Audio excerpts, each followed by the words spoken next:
Muy buenos días, les saluda su abogado Jorge Molina.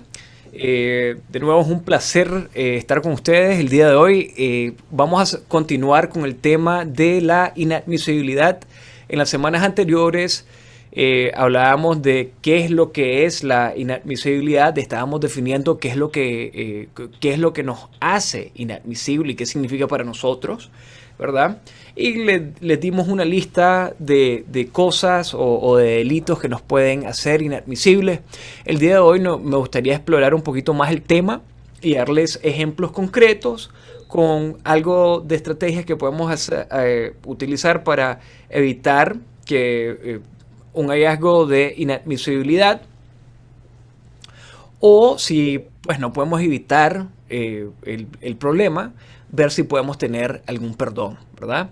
Este, pero, eh, pero sí, entonces en el webinario pasado hablábamos que la inadmisibilidad quiere decir básicamente que no nos pueden dejar entrar en una frontera legalmente a Estados Unidos y que tampoco podemos ajustar nuestro estatus. ¿Qué significa ajuste de estatus? Básicamente es que nos cambien el estatus de no estatus o de otra categoría de estatus migratorio a residente permanente. También las cuestiones de inadmisibilidad afectan a las personas que quieren hacer un cambio de estatus. Es decir, tal vez quieren cambiarse de estatus de estudiante a estatus de trabajador o regresar a un estatus de turista en algunos casos, ¿verdad? Pero vamos a hablar más concretamente. Bueno, ¿qué es lo que me hace inadmisible? Pero entonces la primera categoría que tenemos son los delitos que involucran torpeza moral. Pero entonces estos son el tipo de delito que históricamente son los que nos queremos, que hacen que algunas personas no puedan ser admitidas a Estados Unidos, ¿verdad? Entonces, ¿qué es lo que es un delito que involucra torpeza moral, ¿verdad? Entonces son delitos que, por definición, ¿verdad?, en sí tienen que ver con conducta deplorable, vil, malvada, ¿verdad? Y que a la misma vez es conducta que no es aceptada bajo las normas de la sociedad actual, ¿verdad? Entonces son dos partes, ¿verdad? Uno es conducta vil, malvada, y por otra parte que no es aceptada por la sociedad, ¿verdad? Entonces, en algunos casos, por ejemplo, en el caso de defensa propia, eh, podemos terminar haciendo algo vil, algo malo, pero es aceptado por la sociedad, entonces no es un delito que involucre esa torpeza moral, ¿verdad? Son las circunstancias y son lo que opina la sociedad de esas ciertas acciones. Entonces, varios ejemplos de delitos que involucran torpeza moral. Bueno, y después otro punto importante sobre estos delitos es que tienen que ser delitos que uno comete con la intención de cometer el delito. O sea, que no puede ser hecho con negligencia o con descuidado, ¿verdad? Que lo cometimos por accidente o porque no fuimos precavidos, sino que tiene que ser algo que hicimos intencionalmente. Entonces, por ejemplo, ¿verdad?, tenemos en ocasiones un hurto, ¿verdad?, en una tienda, lo que se conoce como un shoplifting, ¿verdad? Se toma algo, está equivocado, se toma conscientemente, en ocasiones se quiere esconder, ¿verdad? Entonces eso se considera un delito que involucra torpeza moral. Entonces, para ilustrar más el punto, ¿verdad?, y el análisis de lo que es un crimen que involucra torpeza moral, hablemos de unas cuestiones que son generalmente ya consideradas algo que involucra torpeza moral, que es el fraude, ¿verdad? O como el robo. Todos sabemos que desde el hecho que se está cometiendo hay una intención malvada, hay una mente que sabe que está equivocado, ¿verdad? Que no es algo aceptable, pero se comete independientemente de eso, ¿verdad? Y ya vamos a hablar de las circunstancias y todo eso, y que hay perdones y no significa el fin del mundo, Pero vamos a analizar eso. Entonces, en el contexto del fraude, en el estado de Texas, hay diferentes categorías, ¿verdad?, de fraude. Entonces, para ilustrar bien el punto, me gustaría ser un poco específico. Entonces, vamos a hablar de, dentro de las categorías de fraude, la falsificación de un instrumento financiero, ¿verdad? Entonces, en este estado, la falsificación de instrumentos financieros es básicamente cuando alguien falsifica un cheque, ¿verdad? Eh, o le añade un número al cheque, o algo por el estilo, ¿verdad? Se producen tarjetas de crédito falsamente, cosas de ese tipo. Entonces, en el estado de Texas, esa ofensa es considerado un state jail felony, o sea, una felonía que involucra cárcel estatal. Entonces, el rango de pena, si alguien tiene una convicción por eso, es entre 180 días a 2 años, ¿verdad? Entonces, eso es importante. Okay, entonces, ¿por qué estamos usando este ejemplo? Porque si tenemos, aunque hayamos cometido algo que involucra torpeza moral, digamos, el ejemplo que les daba anteriormente, el shoplifting, ¿verdad? Que se tomaron algo en una tienda, lo escondieron. Generalmente, eso no nos haría inadmisible porque cae bajo una excepción a lo que se considera delitos que involucran torpeza moral, ¿verdad? Y esa excepción dice que si el delito que se cometió lleva un máximo de cárcel de 1 año o menos, la primera ofensa cae bajo esa excepción si la persona no fue sentenciada a cárcel por más de 6 meses. Entonces, en el caso de robarse algo pequeño en una tienda, generalmente eso va a caer bajo la excepción, porque la pena máxima para esas ofensas generalmente son 180 días, a lo mucho 365 días, y en muy pocas ocasiones sentencian a esas personas a cárcel de más de 6 meses. Entonces, caería bajo la excepción. Pero en el ejemplo que estamos usando, ¿verdad?, la falsificación de un instrumento financiero, la sentencia máxima es de 2 años. Entonces, esa excepción no cuenta.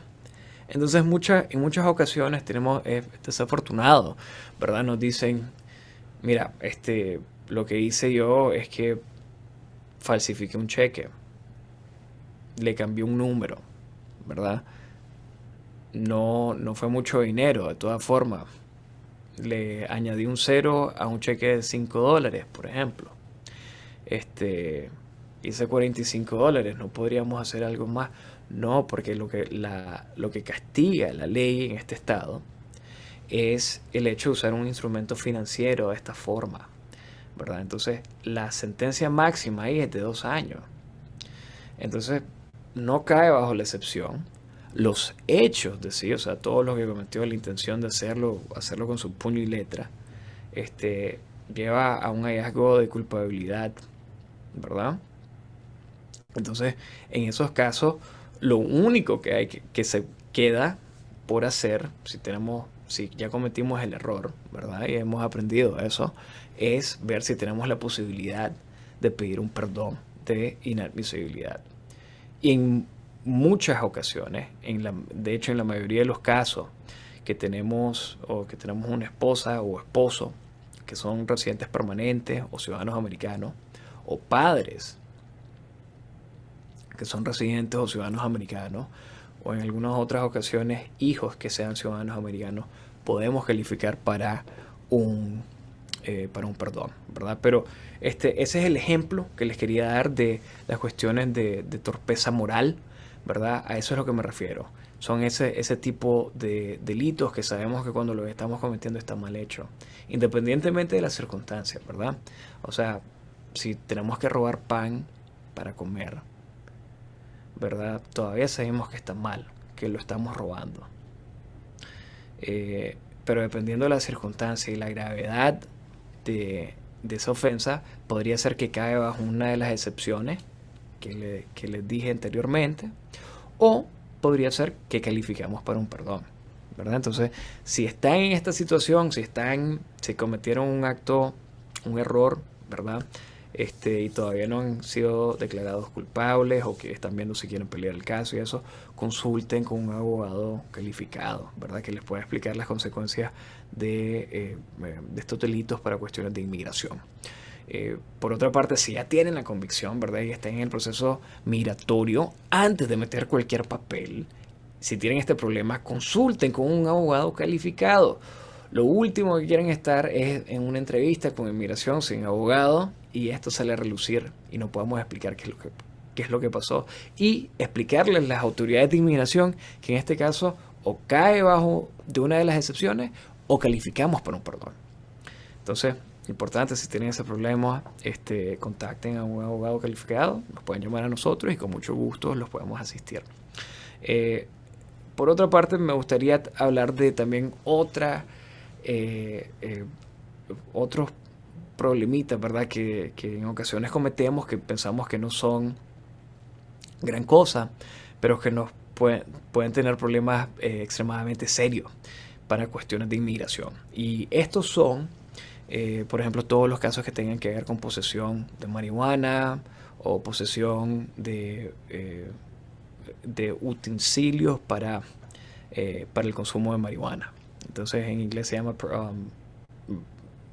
possession of paraphernalia, pero es posesión de utensilios para el consumo de marihuana. Entonces les voy a dar un ejemplo. Supongamos que tienen un amigo, ¿verdad? Este amigo está aquí en la universidad, está yendo a clases y se va al parque a fumar marihuana. Tiene una pipa, tiene otros utensilios con él, un encendedor, tiene una bolsa vacía de marihuana y está fumando marihuana. Y pasa un policía y lo detiene, ¿verdad? Entonces este policía lo mira, lo regaña, lo revisa, mira que no tiene nada más, ve que es un estudiante. El estudiante está bien nervioso, no sabe qué hacer y el policía le dice: mira, te voy a dar la oportunidad de que solo vayas a pagar la citatoria, te voy a dar un ticket, básicamente, una multa, solamente, pero no vuelvas a hacer esto. Entonces el muchacho, ya apenado, le agradece al policía, le da su infracción, el muchacho va, paga la multa puntualmente, no lo vuelve a hacer, no tiene ningún otro problema. Y ahora tenía una visa de estudiante, pero quiere cambiar a otra categoría, digamos una visa de trabajo o una tarjeta de residencia permanente. Y piensa, sin consultar con un abogado de inmigración, que puede borrar el récord, porque en este estado, cuando te dan un ticket, un delito del tipo B o menor, se puede hacer un expungement, básicamente se borra el récord. ¿Qué es lo que hace eso? Es que por orden de una corte judicial se le ordena al Estado y a todas las agencias que han tenido récord de esa multa o ofensa que lo borren completamente, y hace que cualquier persona que dé ese récord cometa una ofensa. Entonces es de hecho ilegal brindar cualquier récord de un caso que haya sido borrado de esta forma. Entonces, ¿qué pasa? Entonces viene el amigo, quiere aplicar, ya borró el récord y le empiezan a preguntar: ¿alguna vez has tenido alguna infracción o te han dado una multa por cualquier ofensa? ¿Verdad? Entonces tiene que decir que sí. Y aquí es donde sale el problema. ¿Ok? Entonces, primero que todo, si tenemos una convicción por cualquier ofensa relacionada a drogas, nos hace inadmisible. Aunque solo sea por posesión de los utensilios, ¿verdad? Es decir, solo por una pipa o lo que sea para fumar, eso nos hace de por sí ya inadmisibles. Si tenemos cualquier otra ofensa relacionada a drogas, que no sea de posesión de marihuana de menos de 30 gramos, somos permanentemente inadmisibles.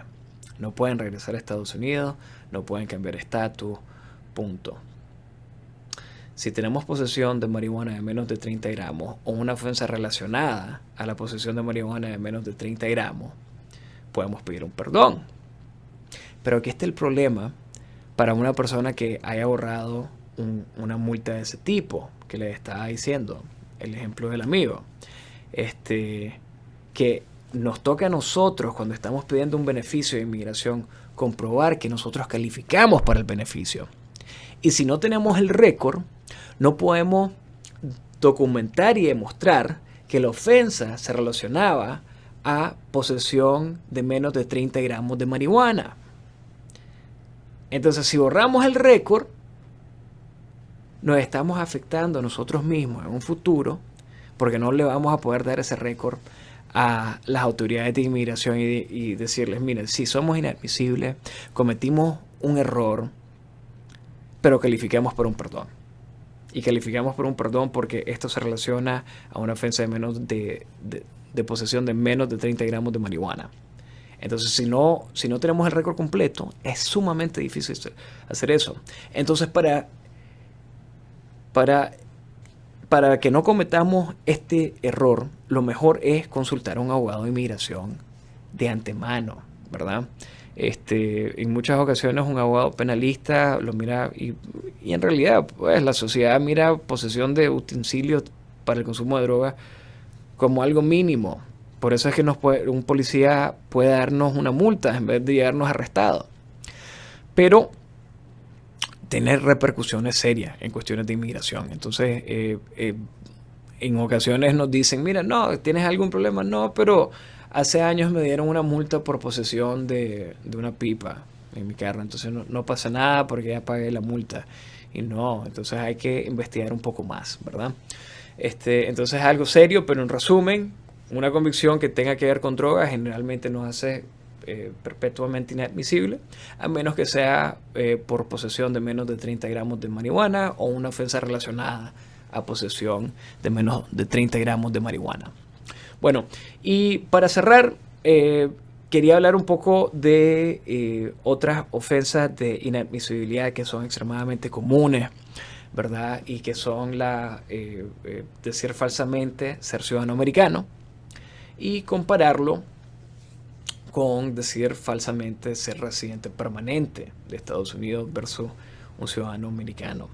Entonces, miren, si una persona dice que es ciudadana americana para cualquier propósito, ¿okay? Ya sea para entrar a Estados Unidos, para aplicar para un trabajo, para ir a la universidad, para asistencia pública, de comida, lo que sea, esa persona es permanentemente inadmisible. No hay perdones disponibles. Por eso se considera la pena de muerte en el contexto de las leyes de inmigración.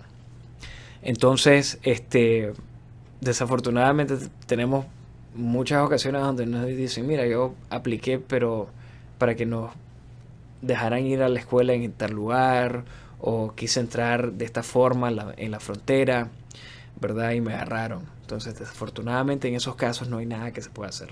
No hay un perdón disponible. Y como les digo, es para cualquier propósito. Pudo haber sido que aplicaron para un trabajo y dijeron que eran ciudadanos americanos. Eso los afecta de por vida en materia de ley de inmigración.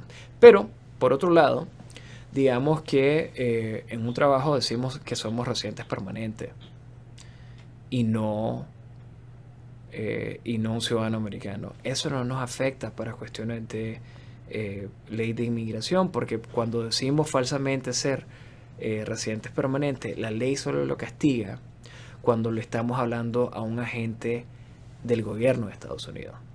Entonces, en este caso, si estamos aplicando para un trabajo, no estamos, bueno, a menos que sea con el gobierno federal, por lo general no estamos hablando con un agente federal. Entonces, no nos hace permanentemente inadmisible. Pero supongamos que trataron de entrar a Estados Unidos con una tarjeta de residente permanente falsa. Bueno, ahí sí le estamos hablando a un oficial de la ley, ¿verdad?